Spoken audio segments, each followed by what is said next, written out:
రండి కొన్ని నిమిషాలు మనందరం కలిసి దేవుని నామాన్ని గొప్ప చేసుకుంటూ ప్రతి వారు కూడా దేవునికి స్తోత్రం చెల్లిద్దాము. హల్లెలూయా, హల్లెలూయా, హల్లెలూయా. హల్లెలూయా. ఈ సమయంలో కొన్ని నిమిషాలు వాక్యము ధ్యానించుకోవడానికి ఆదికాండము 3వ అధ్యాయము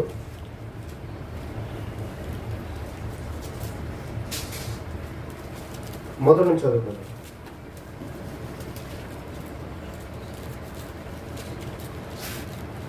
ఆదికాండము 3వ అధ్యాయము. దేవుడైన యెహోవా చేసిన సమస్త భూజంతువులలో సర్పము యుక్తి కలదై ఉండెను. ఆ స్త్రీతో ఇది నిజమా, ఈ తోటల చెట్లు దేని ఫలములైనను మీరు తినకూడదని దేవుడు చెప్పినా అని అడిగాను. అందుకు స్త్రీ, ఈ తోటల చెట్ల ఫలములను తినవచ్చును, అయితే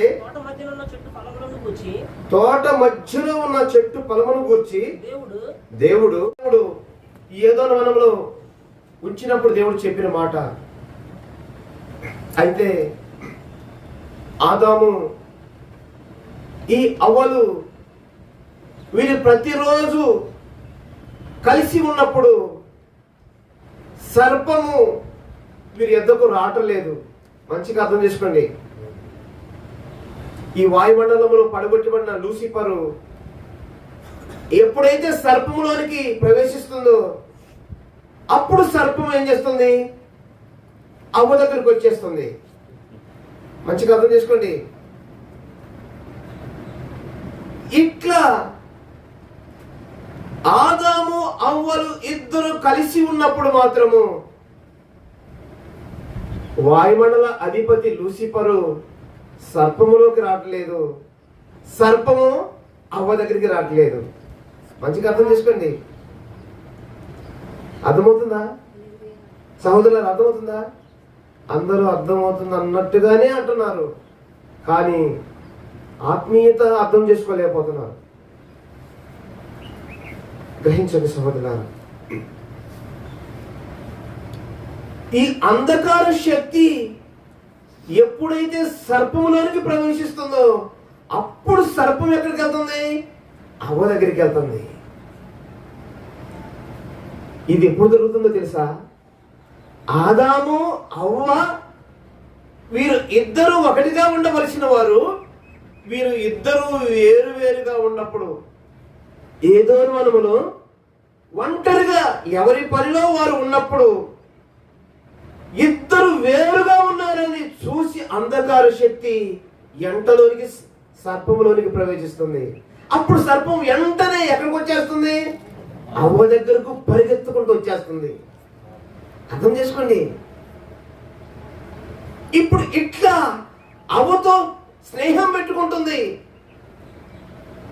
స్నేహం పెట్టుకుని ఇప్పుడు మనం చదివినటువంటి మాట దగ్గర ఇప్పుడు ఒక మంచిగా ఇప్పుడు ఈ స్నేహము చివరికి వచ్చింది. అవ్వతో ఈ స్నేహము చివరికి వస్తుంది.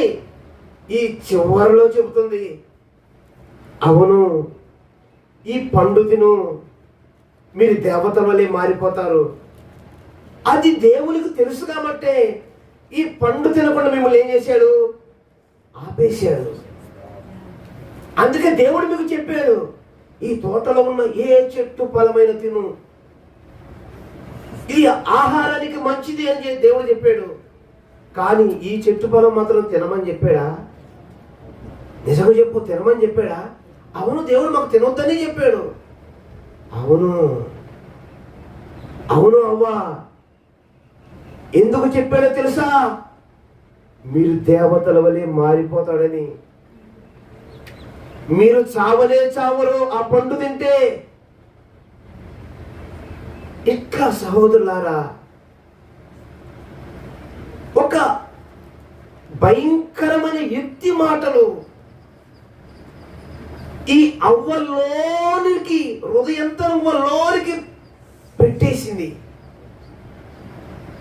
ఈ అవ్వ కూడా దాన్ని పూర్తిగా తీసేసుకుంది, మనస్ఫూర్తిగా.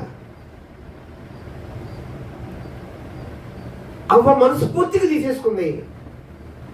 తీసుకున్న తర్వాతనే పండు తినటానికి అవ్వ ప్రయత్నం చేసింది. ఈ సర్పము చెప్పిన మాటలు హృదయంలోనికి ఆ మాటకి ఏకీభవించి లోనికి తీసుకుంది. లోనికి పోకుండా ఒక విషయం ఏదైనా చేయగలరా? చెప్పండి. హృదయంలో అంగీకరించకుండా ఏదైనా ఒక పని చేయగలరా? చెప్పండి సహోదరులారా. చేయలేరు. ఇప్పుడు పండు తిందంటే హృదయంలో పూర్తిగా దాన్ని అంగీకరించింది. అంటే ఇప్పుడు ఈ అవ్వకేం కావాలి? దేవత వలే మారిపోవాలి. ఇప్పుడు అవ్వకేం కావాలి? మేము చావనే చావకూడదు. ఇప్పుడు ఇంకా అవ్వకేం కావాలి? అందరూ మమ్మల్ని గణపరచాలి, పూజించాలి, మహిమపరచాలి. అంటే ఆ దేవుని కన్నా కూడా ఇప్పుడు ఎక్కువగా మేము ఉండాలి,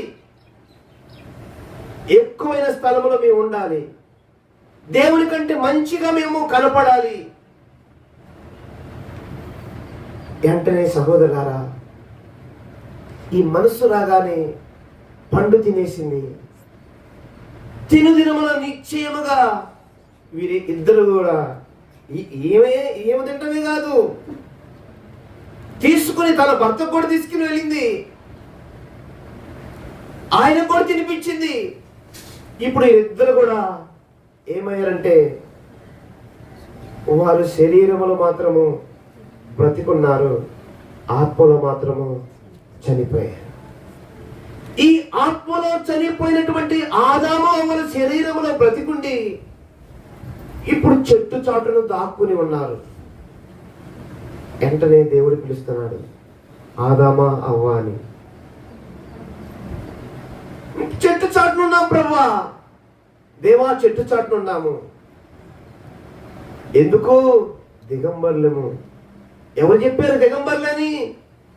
ఇదిగో ఆదాం అంటున్నాడు, నీవు నాకు ఇచ్చావు కదా స్త్రీ, ఈ మా వృక్ష ఫలం తింది, నాకు తినిపించింది. ఇట్లా సహోదరులారా ఒకరి మీద ఒకరు నింద మోపుకోవటం ప్రారంభించారు. ఎప్పుడు తెలుసా? ఆత్మలో చనిపోయిన తర్వాత. ఆత్మలో బ్రతికున్నప్పుడు వీరు నింద మోపినట్లుగా ఎక్కడ కూడా లేదు. ఒకరి మీద ఒకరు నింద మోపుకున్నట్లుగా ఎక్కడ కూడా వాక్యంలో లేదు. ఎప్పుడు వీరు ఒకరి మీద ఒకరు భార్యాభర్తల మీద నింద మోపుతున్నారంటే సహోదరులారా, వీరు ఆత్మలో చనిపోయిన తర్వాత. మంచిగా అర్థం చేసుకోండి. అట్లయితే రండి ఒక మాట, కొరింథీ పత్రిక, మొదటి కొరింథీ పత్రిక 15వ అధ్యాయము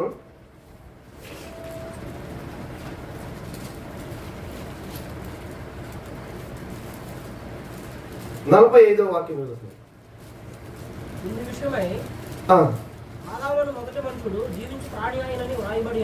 ఆదాము మొదటి మనుషుడు జీవించు ప్రాణి ఆయనని వ్రాయబడి ఉన్నది.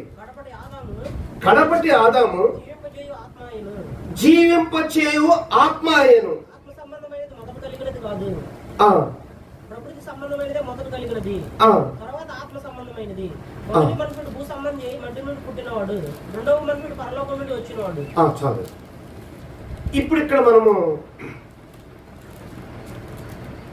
ఇద్దరు ఆదామును చూస్తున్నాం. మనము మొదటి ఆదాము, కడపటి ఆదాము.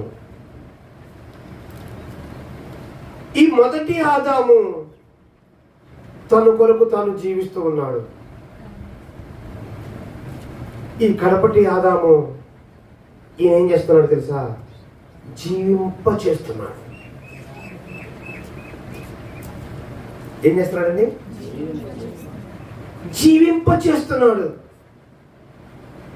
అంటే ఈయన మొదటి ఆయన తన కొరకు తాను ఈ రెండో ఆయన తనకు కొరకు కాదు, ఇతరుల కొరకు, ఇతరుల కొరకు, తన కొరకు కాదు, ఇతరుల కొరకు. అయితే సహోదరులారా, ఈ రెండో ఆదాము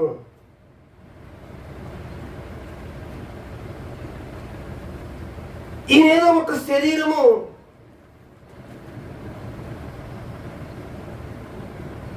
ఈ ప్రాణము, ఈ ఆత్మ మూడు కూడా ధరించుకుని లోకానికి వచ్చినప్పటికీ కూడా ఈయన తన శరీర బలాన్ని బట్టి కాదు, అదే సమయంలో తన ప్రాణము కొరకు కాదు,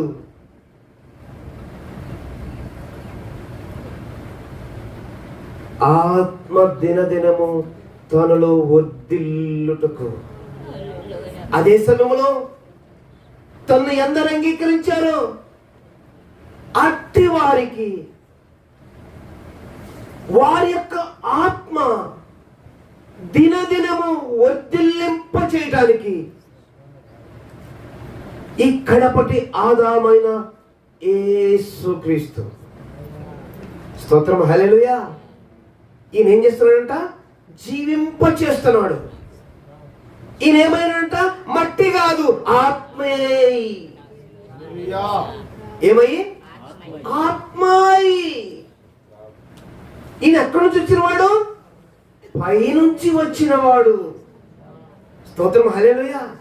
మొదటి మానవుడు, మొదటి ఆదాము భూ సంబంధమైన మట్టి తీసుకుని, దేవుడు మట్టి తీసుకుని, తండ్రి అయిన దేవుడు మట్టిని తీసి బొమ్మగా చేసి బొమ్మలో తన జీవ శ్వాసను ఊదాడు. తను జీవిస్తున్నాడు. ఇప్పుడు ఆదాము తన కొరకు జీవిస్తున్నాడు. మొదటి ఆదాము, కడపటి ఆదాము తన కొరకు కాదు, ఇతరుల్ని జీవింప చేయడానికి. స్తోత్రం, హల్లెలూయా. అయితే సహోదరులారా, మంచిగా అర్థం చేసుకోండి. ఈ ఆదాము అవ్వలు, ఏదేను వనములో మొదటి ఆదాములు అవ్వలు, వీరిద్దరూ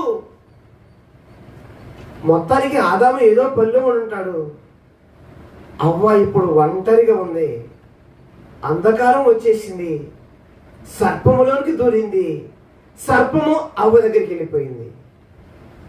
అవ్వ దగ్గరికి వెళ్ళి తీయటి మాటలు చెప్పి ఇప్పుడు లోకాన్ని చూపిస్తుంది. సహోదరులారా, మొదటి యోహాను పత్రిక 2వ అధ్యాయము 15వ వాక్యం. మొదటి యోహాను పత్రిక 2వ అధ్యాయము 15వ వాక్యం. ఈ లోకమునైనను లోకములో ఉన్న వాటినైనను ప్రేమింపకుడి. ఎవడైనను లోకమును ప్రేమించిన తండ్రి ప్రేమ వానిలో ఉండదు. లోకములో ఉన్నదంతయు అనగా శరీరాశియు, నేత్రాశియు, జీవపు డంబము, ఇవన్నీ కూడా తండ్రి వల్ల పుట్టినవి కావు. ఇవన్నీ కూడా లోక సంబంధముగా లోకములో నుంచి వస్తున్నవి. ఇదిగో లోకము దాని ఆశ గతించిపోవచ్చున్నది, కానీ దేవుని యొక్క చిత్తమును జరిగించువాడు నిరంతరము నిలిచి ఉండును. స్తోత్రము, హల్లెలూయా. ఈ లోకము యొక్క ఆశ ఏమవుతుందంట? గతించిపోతుంది, అనగా సమాప్తి అయిపోతుంది, ముగించబడుతున్నది. ఈ మాట సృష్టికర్త అయిన దేవుడు చెబుతున్నాడు. సహోదరులారా, స్తోత్రం, హల్లెలూయా. సమస్తం ముగించబోతుంది, ముగింపు కాబోతుంది లోకానికి. అయినను నా మాట విని దాని చొప్పున చేయవాడు నిరంతరము కూడా నిలిచి ఉండును. స్తోత్రం, హల్లెలూయా. అట్లయితే సహోదరులారా, ఇప్పుడు ఈ అవ్వ చేసిన కార్యమును బట్టి, అవ్వ చేసినటువంటి క్రియను బట్టి ఈ లోకములో ఉన్న మానవులకి దొరికింది ఒక్కటే సహోదరులారా. ఏమి దొరికిందంటే, లోకములో ఉన్న వారికి లోకము దొరికింది. స్తోత్రం. లోకములో ఉన్న వారికి లోకము దొరికింది. క్రీస్తులో ఉన్న వారికి క్రీస్తు ఆత్మ దొరికింది. స్తోత్రం, హల్లెలూయా. మంచిగా అర్థం చేసుకోండి. ఈ లోకములో ఉన్న వారికి ఏం దొరికింది? లోకము దొరుకుతుంది. క్రీస్తులో ఉన్న వారికి క్రీస్తు ఆత్మ దొరుకుతున్నది.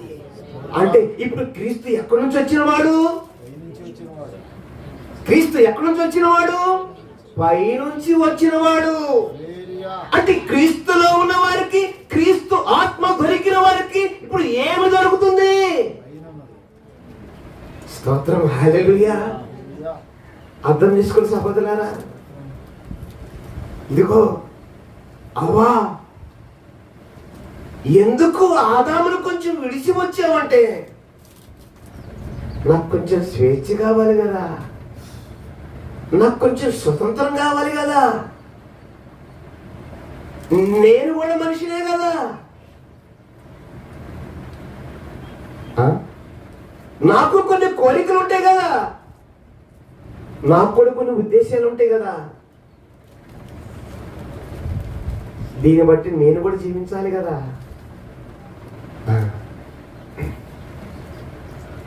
అట్లయితే మంచిగా అర్థం చేసుకోండి.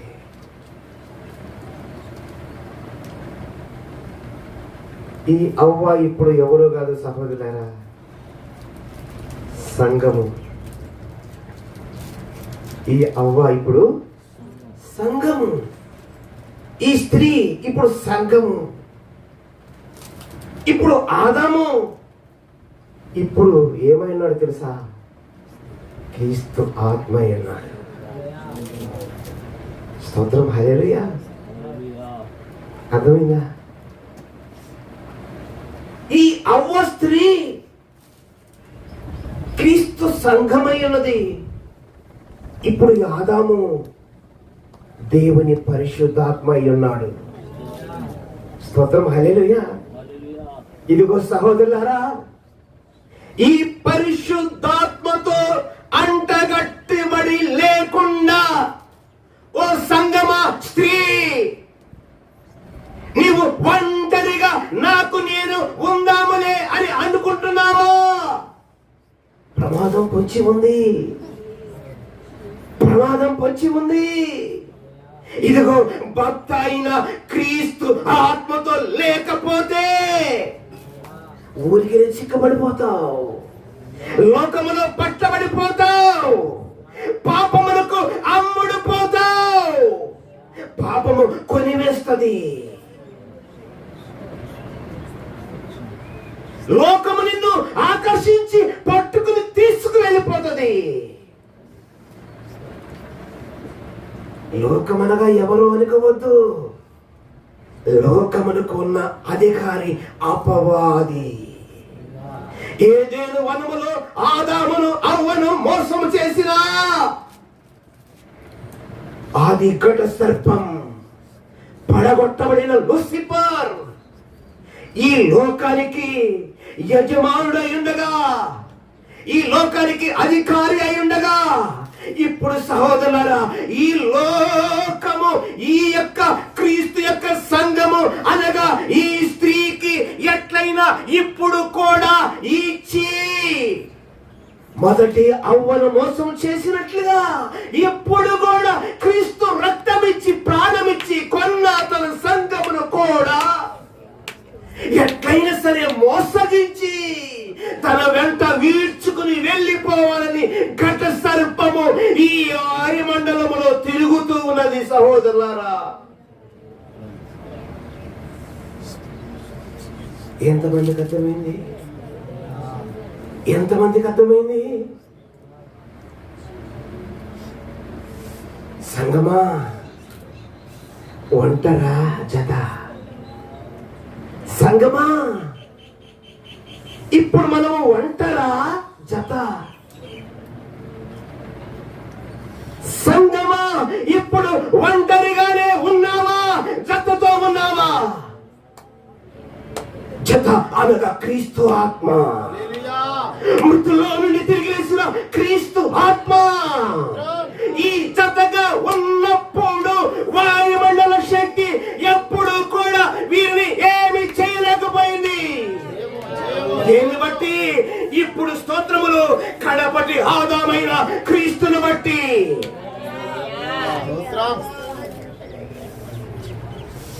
ప్రశ్నలాడు. హల్లెలూయా.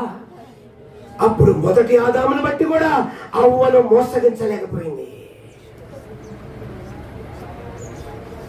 దానికంటే మరి అత్యధికమైన మహిమ, ఇప్పుడు అత్యధికమైన మహిమ ఈ కడపటి ఆదామైన క్రీస్తు, ఈ కడపటి ఆదామైన క్రీస్తు ఆత్మ. ఇప్పుడు క్రీస్తు ఎలా ఉన్నాడు? ఇప్పుడు మనతో ఆత్మగా ఉన్నాడు సహోదరు. ఆయన మృతుల్ని ఓడించి సజీవుడై మృతుల్ని జయించి తిరిగి లేచి తండ్రి కుడిపార్శ్వమునకు ఎక్కిపోయి ఆయన ఆదరణకర్తగా మనల్ని ఏలటానికి భూమి మీదకి వచ్చి ఉన్నాడు. ఆయన ఇప్పుడు మనకు భర్తగా ఉన్నాడు, ఆత్మీయ భర్తగా ఉన్నాడు. ఆ పరిశుద్ధాత్ముడు మనల్ని ఏలుచున్నాడు. ఎంతమంది నేర్చున్నాడు సహోదరులారా? ఎంతమందిని ఏలుచున్నాడో అర్థమైనాక దేవుని మహిమపరచండి.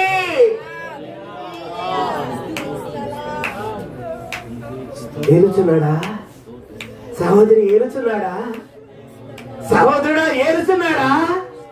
ఒంటరివా? ఏలుచున్నాడా?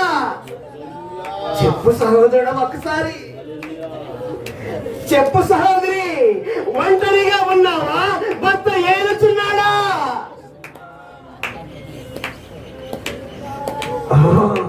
నాకు భర్త లేకపోయినా పర్వాలా, నాకు బుద్ధి ఉంది, నాకు జ్ఞానం ఉంది, నాకు తెలివి ఉంది, నాకు ఆలోచన ఉంది, నాకు అనుభవం ఉంది, అన్ని చెయ్యగలను.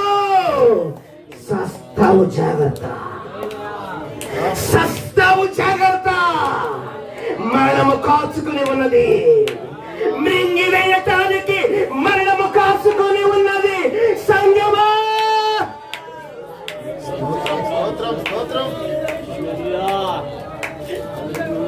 హల్లెలూయా. ఆలోచించు, ఆలోచించు, ఆలోచించు. ఏమి తిందుమా, ఏమి తాగుదమా, ఏమి ధరించుకుందామా, ఏమి కట్టుదమా, ఏమి కొనుదమా, ఏమి అమ్ముదమా, ఏమి సంపాదిద్దామా, పిల్లలను ఎక్కడ చదివించాలి, ఎంత లాభం పొందుకోవాలి, ఎంత ఉద్యోగముకు పిల్లలను అమ్మి వేయాలి.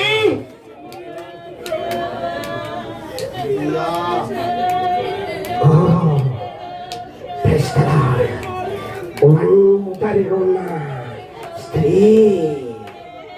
ఒంటరి ఉన్న అవ్వమ్మ గారు, అన్ని ఆలోచించే. ఇప్పుడు అన్ని ఆలోచించే. ఇప్పుడు నువ్వు దేవత వలె మారిపోబోతున్నావు. అందరూ లోకమంతా నిన్ను గౌరవించును, లోకమంతా నిన్ను పొగుడును, లోకమంతా నిన్ను సన్మానించును, లోకమంతా నిన్ను గౌరవించును. ఓ గొప్ప అధికారి.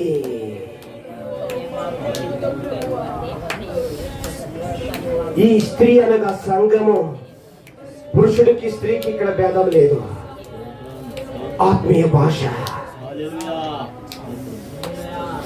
ఇది స్త్రీ కావచ్చు, పురుషుడు కావచ్చు, ఆత్మీయంగా అర్థం చేసుకోండి. హల్లెలూయా, హల్లెలూయా, హల్లెలూయా. ఉన్నాడా తోడు? కడపటి ఆదామైన క్రీస్తు తన ఆత్మతో ఇప్పుడు తోడున్నాడా? అసలు తోడు వాడుతున్నావా? నా భర్త ఉంటే నాకు అన్ని ఇబ్బందులేనండి. నా భర్త నన్ను ఏలవాడు, నేనే భర్తను ఏలాలి. ఇట్లాంటి దౌర్భాగ్యపు స్త్రీలు కూడా లేరా? ఇట్లాంటి దౌర్భాగ్యపు స్త్రీలు కూడా లేరా?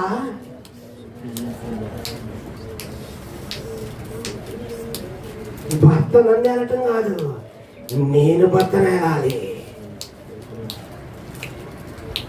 అవునవును, నువ్వేలో నీకు మంచి లోకం దొరుకును, మంచి దేవత వలె మారిపోతావు. ఏలు అమ్మా, ఏలు ఏలు.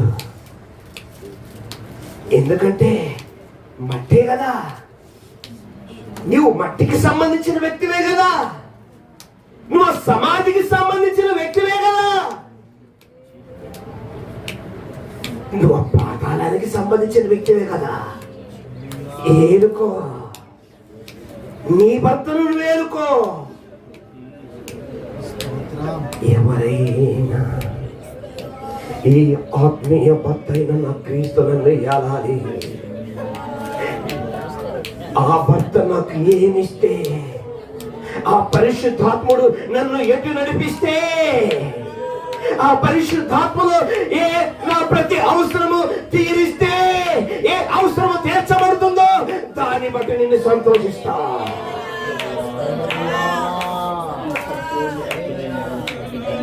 దాన్ని బట్టి నేను ఆనందిస్తా.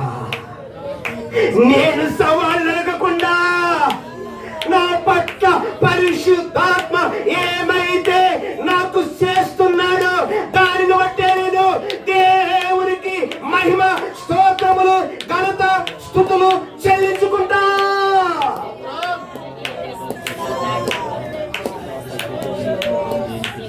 హల్లెలూయా, హల్లెలూయా, హల్లెలూయా.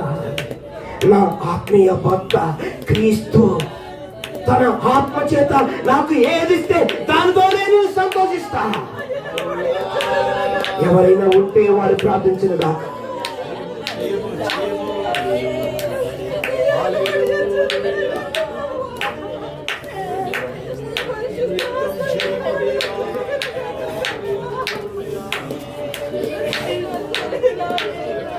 ఈ మాట అట్టివారి కొరకే, ఈ మాట అట్టివారి కొరకే.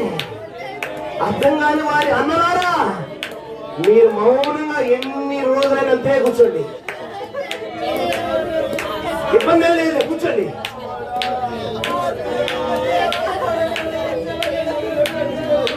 మీరు ఎట్టివారు మీ మనస్తత్వం తెలియపరుస్తున్నది. ఎవరైనా సృష్టికర్త అయిన నా భర్త, నన్ను సృష్టించిన సృష్టికర్త అయిన నా భర్త, నా కొరకు సిలువలో ప్రాణం పెట్టిన మా యేసు క్రీస్తునే భర్త,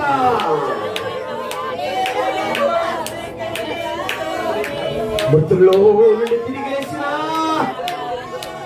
క్రీస్తు ఆత్మ చేత ఇప్పుడు నన్ను ఎట్లయితే నడిపించాలని అనుకుంటున్నాడో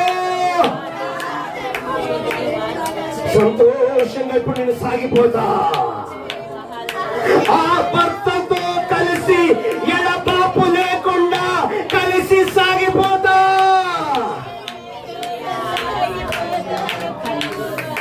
హల్లెలూయా.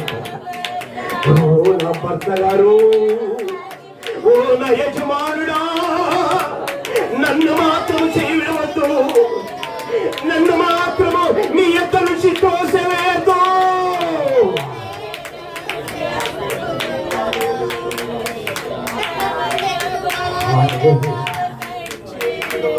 అది శ్రమైనా, అది నిందైనా, అది శోధనైనా, అది ఇరుకైనా, అది విశాలమైన, అది సంకుచితమైన, అది ముళ్ళైనా, అది నిందైనా, నీతోనే కలిసి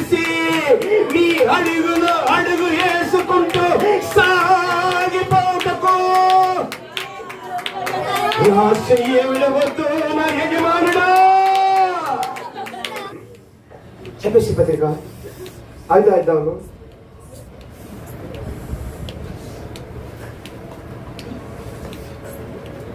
31వ వాక్యం చదువు. ఏ చూశాక పురుషుడు తన తండ్రిని తన తల్లిని పిలిచి తన భార్యను హత్తుకొనుడు, వారిద్దరూ ఏక శరీరం ఒకరు. ఈ మర్మం గొప్పది. అయితే నేను క్రీస్తుని గూర్చి సంఘమును గూర్చి చెప్పుచున్నాను. అయితే నేను క్రీస్తుని గూర్చి సంఘమును గూర్చి చెప్పుచున్నాను. మెట్టుకు మీలో ప్రతి పురుషుడును తన భార్యను ప్రేమింపవలెను. భార్య అయితే తన భర్త యందు భయం కలిగి ఉండునట్లు చూచుకొనవలెను. భార్య అయితే తన భర్త యందు భయము కలిగి ఉండునట్లుగా చూసుకొనవలెను. ఇది అపోస్తలుడైన పౌలు గారు ఆత్మీయంగా చెప్పుచున్న మాట. భార్యలారా, మీ భర్తకు భయం కలిగి మీరు నడుచుకున్నట్లుగా చూసుకోండి. ఇక్కడ ప్రభు చెబుతున్నాడు, ఈ లోక సంబంధమైనటువంటి ఏదో నేను ఒక భార్యాభర్తల సంబంధం గురించి నేను చెప్పట్లేదు, కానీ ఇది ఆత్మ సంబంధమైనటువంటి బంధుత్వముల గురించి నేను చెప్పుచున్నా. సంఘము, నా స్వరక్తం ఇచ్చి కొని సంపాదించిన సంఘము, నా శరీరము, అది నాకు భార్య అయినది. ఈ భార్యకు భర్త శిరస్సై ఉన్నాడు. ఈ శిరస్సే మృతుల్లో నుండి తిరిగి లేచిన క్రీస్తు ఆత్మ. తండ్రి అయిన దేవుడు ఇప్పుడు క్రీస్తే సమస్తమును కూడా రాజుగాను ప్రభువుగాను సమస్తము ప్రభుత్వము చేయు దేవుడిగా ఉన్నాడు. సర్వ పరిపూర్ణమైన దేవుడై ఉన్నాడు. హల్లెలూయా.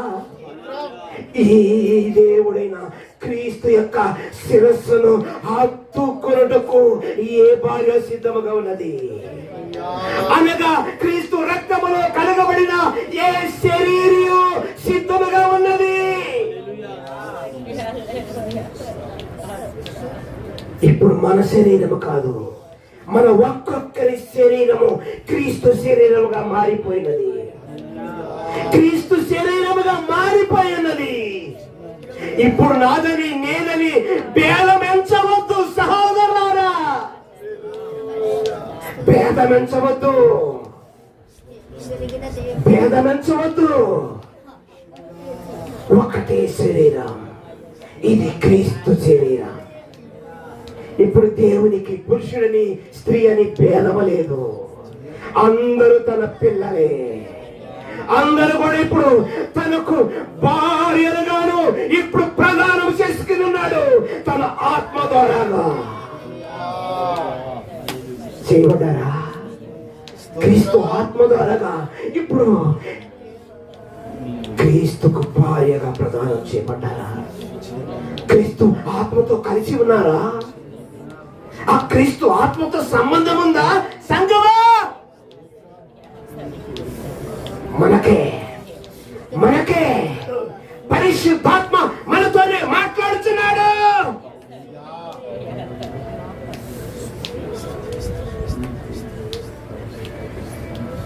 హల్లెలూయా, హల్లెలూయా.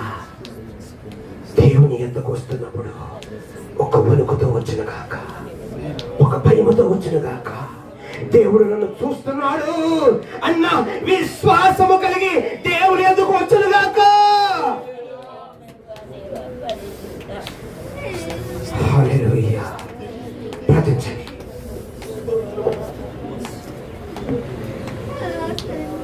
శిరస్సుతో సంబంధం లేకుండా ఎంతకాలం మన మోసం కొరకు మనం పరిగెత్తుతాము? శిరస్సుతో సంబంధం లేకుండా ఎంతకాలము లోకములో వచ్చే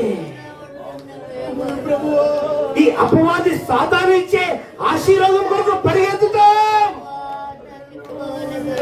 ఆదివారం వచ్చేది జీవము కలిగిన తండ్రి అయిన దేవునితో సహవాసము, తిరిగి వెళ్ళేది లోకము అంధకార యజమాని లూసిఫర్తో స్నేహమా? లూసిఫర్తో స్నేహమా? ఈ మోసము సంఘము గుర్తుపట్టను గాక. ఈ మోసము సంఘము గుర్తుపట్టి ఒక నిజమైన మారు మనసు పొందును గాక.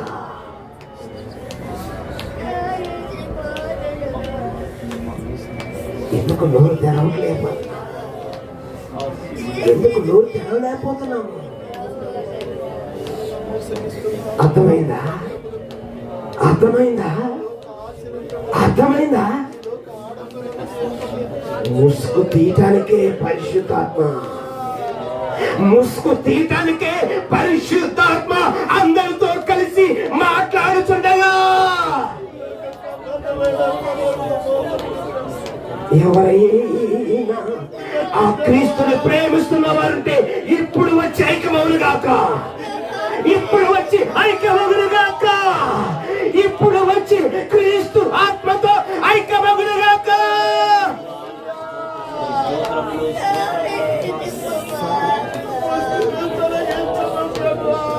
గ్లోరీ.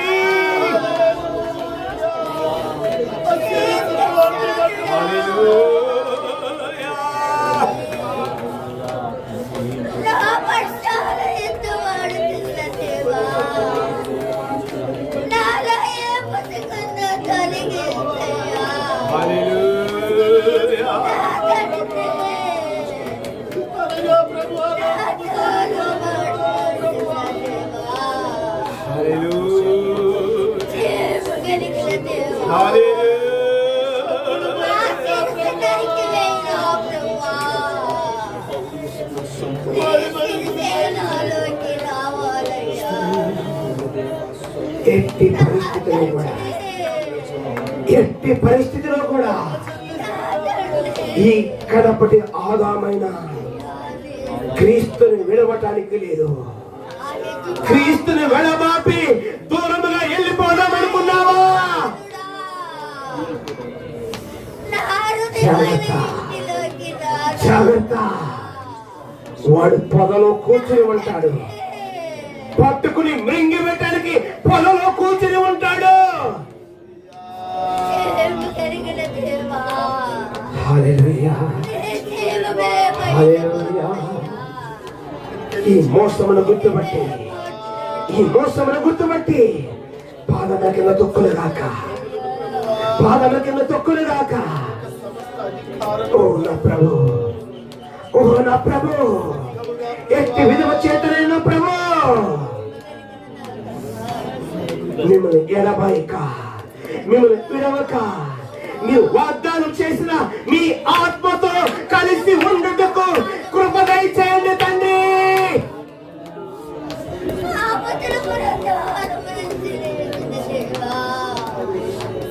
హల్లెలూయా, హల్లెలూయా,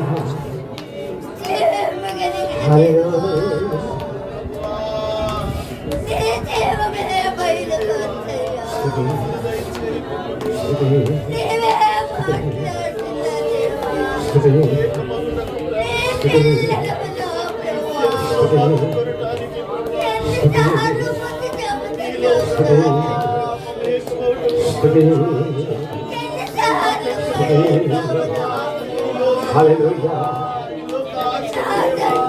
మనసు ఉన్న వారి నోరు తెరిచి ప్రార్థించిన లోకం కావాలనుకున్న వారు మౌనంగా కూర్చోండి. మిమ్మల్ని మేమేమట్లేదు.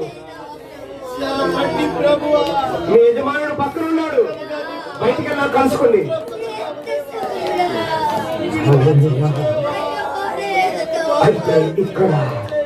అయితే ఇక్కడ మీ పాపల కొరకు ప్రాణం పెట్టి సమాధి చేయబడి లేఖనాల ప్రకారము మృతుల్లో నుండి 3వ దినము తిరిగి లేచిన క్రీస్తు ఆత్మ మన మధ్యలో ఉన్నాడు.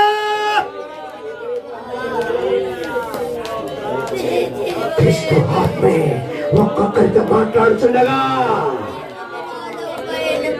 మనస్సు ఉన్నవారు వచ్చి భర్తను అనగా భర్త యొక్క ఆత్మతో ఏకమవుగాక.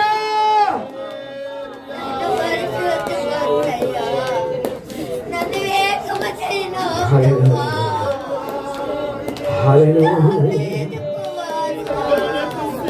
హల్లెలూయా. మహాపరిశుద్ధుడా, జీవం కలిగిన మా ప్రభువు మీ స్తోత్రం చెల్లిస్తున్నాను. ఇదిగో ప్రభువా, గతించిన దినాల్లో ప్రభువా, పూర్వపు కాలములో దేవా, ఆదామును అవ్వను ప్రభువా, సాతాను సర్పములోనికి ప్రవేశించి వారిని మోసం చేసినట్లుగా ఇప్పుడు కూడా ప్రభువా తండ్రి మీ ఆత్మ చేత ప్రభువా నడిపించబడుతున్న మీ సంఘమును మోసం చేయాలని ప్రభువా ఘట సర్పము, క్రూర మృగము, అబద్ధ ప్రవర్తలు అందరు కలిసి ప్రభువా మీ సంఘమును ప్రభువా మోసం చేయాలని తిరుగుతుండగా దాని ఎత్తిని ప్రభువా, దాని తంత్రమును ప్రభువా ఆత్మను గుర్తుపట్టి ప్రభు మా భర్త అయిన క్రీస్తు ప్రభు నిన్ను విడువక ఎడబాయక ప్రతి దినము నీతోనే హత్తుకొని ఆ మోసగాడు, ఆ కట్ట సర్పము, వాయుమండల శక్తి, లూసిఫర్ యొక్క తంత్రములు పాదముల కింద తొక్కుట్టుకో తండ్రి. ప్రతి దినము శిలువలోనే మేము కొట్టబడుగాక.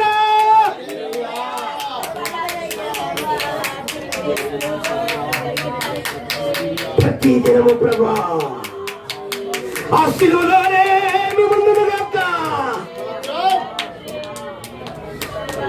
లోకము దూరమైపోనుగాక. శిలువే మమ్మల్ని ప్రతిరోజు మోయునుగాక.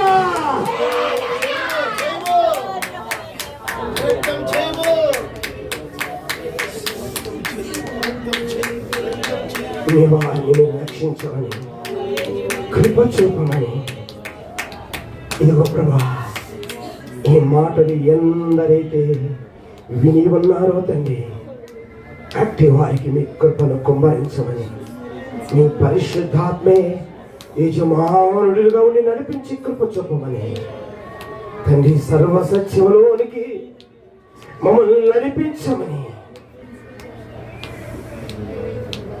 సమస్త మహిమ ఘనత ప్రభావమును మీరు మాత్రమే చెల్లించుకోమని యేసుక్రీస్తు అతి పరిశుద్ధమైన నామములో అడిగి వేడుకొని స్తుతించి ప్రార్థిస్తున్న మా పరమ తండ్రి. ఆమేన్.